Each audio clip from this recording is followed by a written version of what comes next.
I would like to have two questions with relatively short answers, and I will turn it to the audience.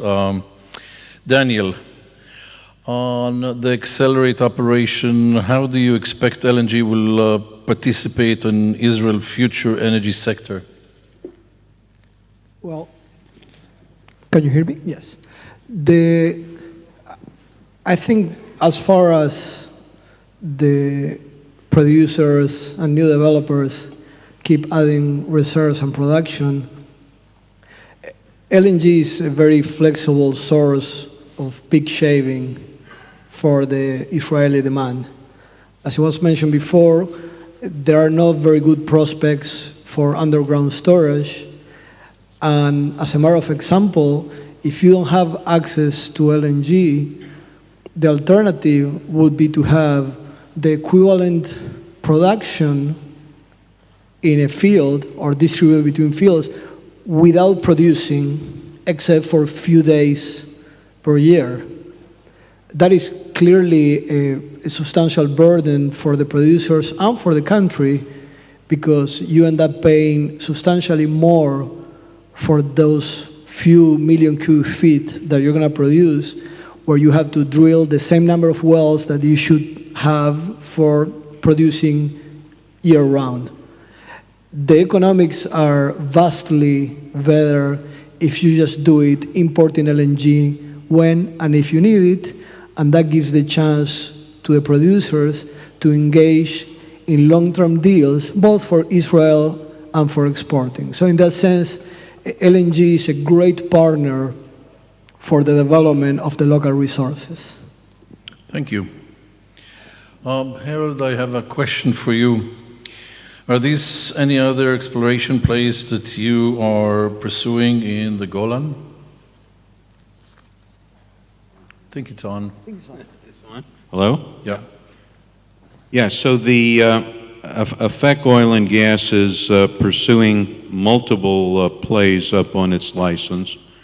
The one I spoke about was the self-sourcing shallow play. But they're on the license area. There's also much deeper targets, similar to the ones Victor talked about. There's very interesting structures that we will definitely drill. We've permitted 10 wells on our license area, and some of them are for each of the different types of plays that are up there, both conventional and unconventional. Thank you. Any questions from the audience? Raise your hand, please. Excellent. We're moving on. Thank you, everybody. Thank you for the speakers. Oh, okay. After all. My question to Daniel.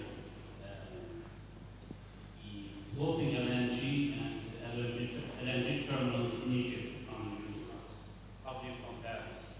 If you have to make a choice for gas exports, which one will be more feasible and financially realistic as well?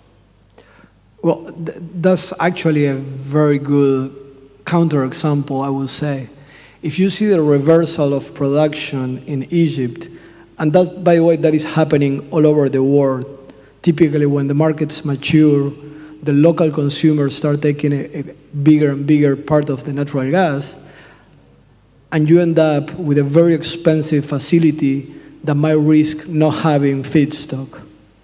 So it's not only that those onshore terminals are more expensive, the costs, depending on the size of the unit, but talking roughly of what we might expect for Israel, that is probably on the range of 3-4 million tons per year of production, the costs can go from double to, depending on the location, up to 3 or 4 times more for onshore against offshore.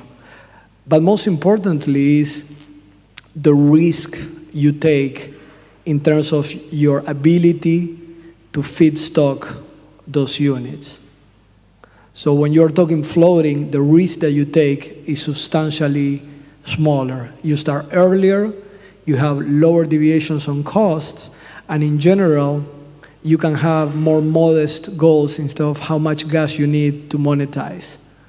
So that's basically the biggest difference that you have. The risk that you take is substantially smaller.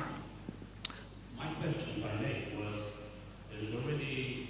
there are already 2 LNG terminals in Egypt. Yes. Underutilized.